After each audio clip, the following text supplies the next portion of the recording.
Meus amigos, meus irmãos, mais um escândalo. Um escândalo de um pastor que aconteceu agora, há poucos dias, da Segunda Igreja Batista, lá em Ipatinga. Esse pastor morreu com, é, é, num motel. Ele estava com a amante. E a amante saiu fora, né, largou, passou mal, sofreu um mal súbito e acabou morrendo. E aí a esposa teve que ir lá reconhecer o corpo. E depois esse homem era um pastor conhecido lá na sua região. E imagine a igreja como é que fica, né? O templo, a denominação. E aí, segundo saiu nos noticiários, está aqui na internet, no Metrópole, aquele canal de informação Metrópole, falou, está aqui nas redes sociais. E o nome dele é Moisés Galdino. E aí diz que vão fazer lá o velório, lá na igreja, prestar as homenagens, né?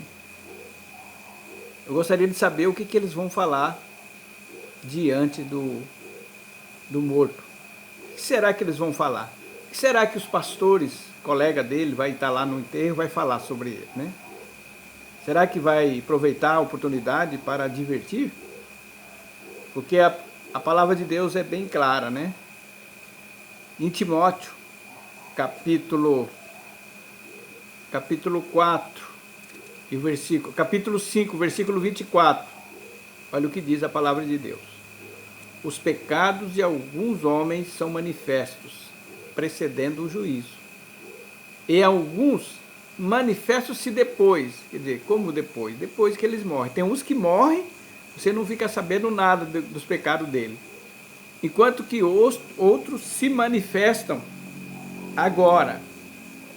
Jesus falou também no livro de Marcos, capítulo 4, versículo 22, porque nada é encoberto que não haja de ser manifesto, e nada se faz para ficar oculto, mas para ser descoberto. Quer dizer, tudo vai aparecer, tudo que nós fazemos, as mínimas coisas, né? E aí a questão aqui na internet, que ele estava falando, será que Deus pesou a mão dele? Foi Deus que pesou a mão nele? Né? Será que é que aconteceu? E aí o rapaz da internet estava se perguntando, que os internautas estavam perguntando. Então, o que acontece, né? Aí ele deu uma resposta bem interessante para os seus seguidores. Falou, olha, Deus tem uma balança para cada pessoa.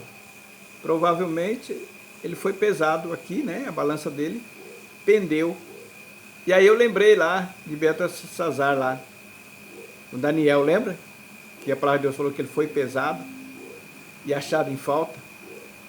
E também a gente vê nas escrituras que a medida dos pecados de tal pessoa ou da nação não tinha atingido ainda para Deus intervir. Então existe um parâmetro individual para cada um de nós. E nós não sabemos qual é, né? Talvez para aquele pastor ele transbordou.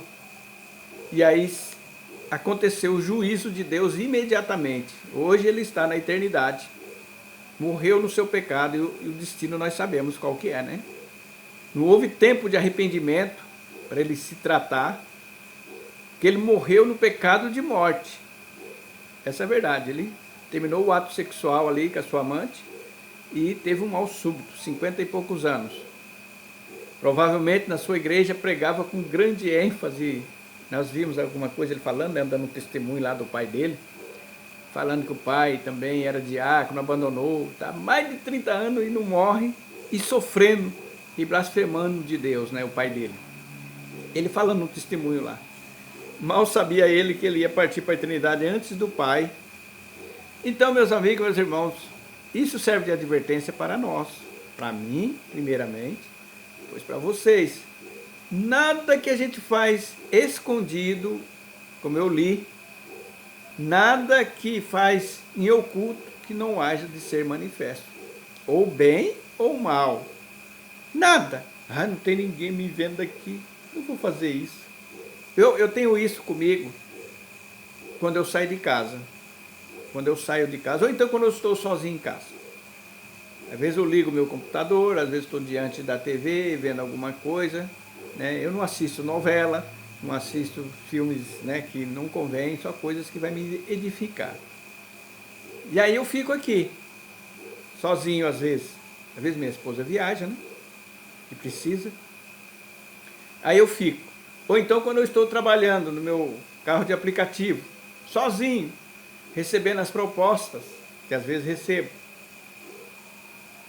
Às vezes eu passo e vejo situações, principalmente à noite, meus olhares. Eu falo, isso aqui vai aparecer. Essa atitude minha vai aparecer um dia que eu estou fazendo. Se eu estou para ser condenado ou para ser louvado, essa atitude minha. Eu tenho sempre isso em mente, e nós devemos ter.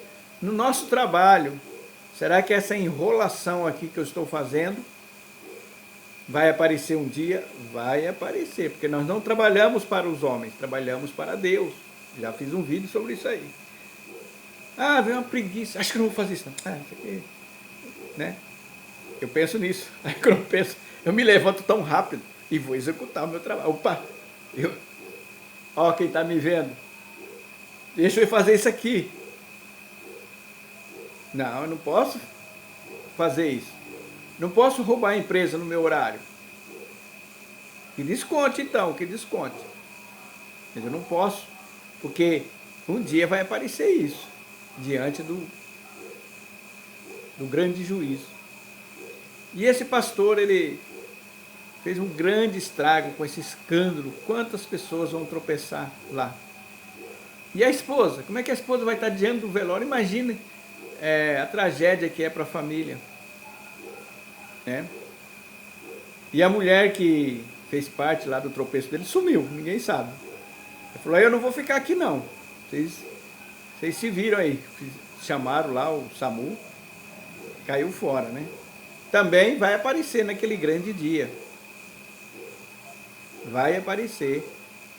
Mas nós vemos outros aí que causaram escândalo.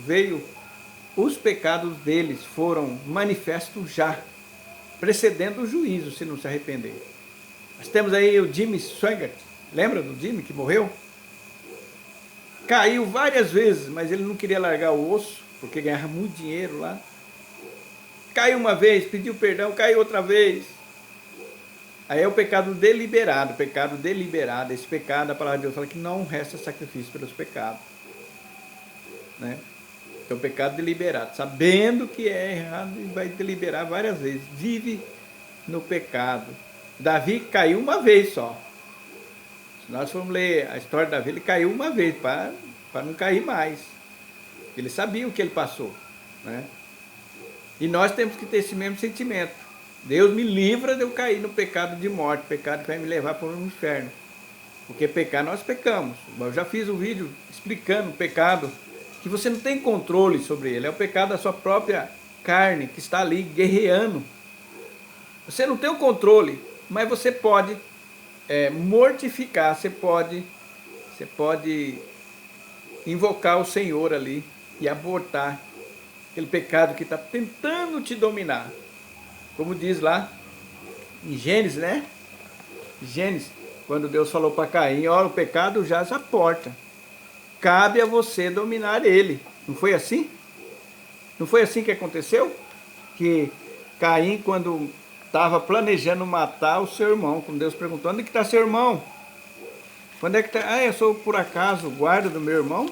Aí Deus falou, ó, cuidado, né? Cuidado que o pecado jaz à tua porta. E ele quer te dominar. E cabe a você dominar. Está aqui no capítulo 4, né? Capítulo 4. E o versículo 7. Se bem fizeres, não haverá aceitação para ti. Deus estava falando assim, ó, se essa oferta sua foi você está fazendo ela coração puro, não vai ser aceita por ti? E se não fizeres bem? Aí falou aqui, o pecado jaz à porta, e para ti será o seu desejo, e sobre eles ele dominará. Quer dizer, ele tinha o poder de dominar. Deus falou, ó, você consegue Porque isso aqui só está aqui, só está no coração. Você não executou ainda, você falou, eu vou fazer isso. Então, nesse caso aqui, tem uma lição muito grande, que esse pecado, por exemplo, você pensa, eu vou roubar aqui dali. Aí Deus fala, ó, você pode dominar esse pecado aí. Não, não vou não. Oh, Deus, que pensamento é esse? Eu não vou fazer isso. Ah, eu vou fazer aquilo. Oh, meu Deus, você dominou o pecado. Esse pecado você domina, né? Mas depois que você comete ele, você não domina mais não. Você não domina. Foi o que aconteceu com Caim. Deus falou, o pecado ainda está aqui. Você ainda vai conseguir dominar ele. Você vai conseguir dominar, mas se você executar, já era. Você não consegue mais. Aí vem a maldição para ele, que todos sabemos, né? Espero que você tenha entendido essa mensagem. Que Deus possa te guardar de todo mal. E que o pecado, antes de ser executado, você consiga dominar ele.